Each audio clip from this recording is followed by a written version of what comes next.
संसारी प्राणी जो दुख का अनुभव कर रहा है उसका मूल कारण क्या है। क्योंकि कारण की ओर दृष्टि जब तक नहीं जाती है तब तक हम दुख से निवृत्त नहीं हो पाएंगे। दुख से निवृत्ति पाने के लिए जिन कारणों से दुख उत्पन्न होता है उन कारणों से अपने आप को ऊपर उठाने का प्रयत्न करना चाहिए। और संसारी प्राणी दुख से तो डरता है किंतु कारणों से उसको डर नहीं है। हाँ, कारणों से डर होना चाहिए। किससे दुख उत्पन्न होता है इसका परिज्ञान होना चाहिए। 5 पाप के माध्यम से ही दुख का अनुभव होता है, क्योंकि 5 पापों के माध्यम से पाप कर्म का अर्जन होता है और उसका उदय जो होता है वह भिन्न भिन्न निमित्तों को लेकर के उदय को प्राप्त होता है और उसके माध्यम से संसारी प्राणी को पीड़ा होती है। और पीड़ा जो होती है कोई पीड़ा दे नहीं रहा है, पीड़ा कोई भी दे नहीं सकता। आचार्यों का ये कहना है सुख और दुख का संवेदन अपने परिणामों के द्वारा होता है। कोई मुझे सुखी बना रहा है, मुझे कोई दुखी बना रहा है, इस प्रकार का जो भी विषय है वह व्यवहार की भूमिका में ही संभव है कि मुझे कोई दुखी बना रहा है अथवा सुखी बना रहा है। किंतु ऐसा बनाया नहीं जाता, क्योंकि वस्तुतः दुख और सुख ये कर्म के अधीन है, ऐसा कहा है। समझने के लिए आप लोग कहते हैं कि परिवार का पालन पोषण मैं ही कर रहा हूँ। आपके पालन पोषण से ही वह पल रहे हैं, ऐसा एकांत नहीं है। उसका यदि पाप कर्म का उदय आ जाए तो आप पालन नहीं कर पाओगे।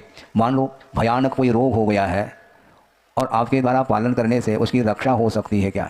पालन करने का निषेध नहीं करना चाहिए, क्योंकि एक दूसरे के प्रति उपकार का भाव रखे बिना हम अपने परिणाम को उज्जवल नहीं बना पाते। किंतु एक दूसरे के प्रति उपकार का भाव रखते हुए भी हमें ये नहीं समझना चाहिए कि मैं इसको बचा रहा हूँ।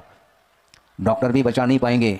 छड़ाला में आप लोग पढ़ते हैं क्या नहीं, मणि मंत्र तंत्र बहु होई और मरते न बचावे कोई।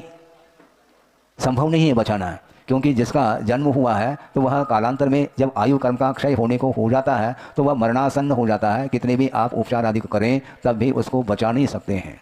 इसलिए मैं बचा रहा हूँ ऐसा भाव ये अहंकार का भाव माना जाता, ऐसा नहीं होना चाहिए। क्योंकि जिसका पुण्य कर्म का तीव्र उदय आया है तो आपके नहीं बचाने पर भी उसकी रक्षा हो रही है, क्योंकि देवलोग आकर के भी उसकी रक्षा कर सकते हैं। शापानुग्रह शक्ति प्रभाव, इस प्रकार यह विषय आता है। तत्पा सूत्र ग्रंथ में उसकी टीका ग्रंथ में बात लिखी है। अभिशाप देने की क्षमता और वरदान देने की क्षमता, इसका नाम प्रभाव कहा है। तो यहाँ पर मनुष्य पर्याय में कोई व्यक्ति जी रहा है और उसका कोई कर्म का उदय आ सकता है, उपसर्ग आदि हो सकते हैं, उनको दूर करने के लिए वहाँ से देवगण आकर के उसकी रक्षा कर सकते हैं। वह रक्षा क्यों कर रहे हैं? वह रक्षा कर रहे हैं ऐसा एकमात्र व्यवहार की भूमिका में कहा जाता है, उसका निषेध नहीं। किंतु जब तक तीव्र पुण्य का उदय नहीं होगा तो कोई भी रक्षा नहीं कर सकता। जब तक पाप कर्म का उदय है तो वातावरण निर्मित नहीं हो पाएगा उसके लिए सुख उत्पन्न कराने के लिए। तो ये अर्थ यह है कि वस्तुतः कर्म के अधीन ही सुख और दुख का संवेदन होता है। इसलिए संसार से ऊपर उठने के लिए किए गए जो पाप हैं उन पाप का परिमार्जन करना चाहिए।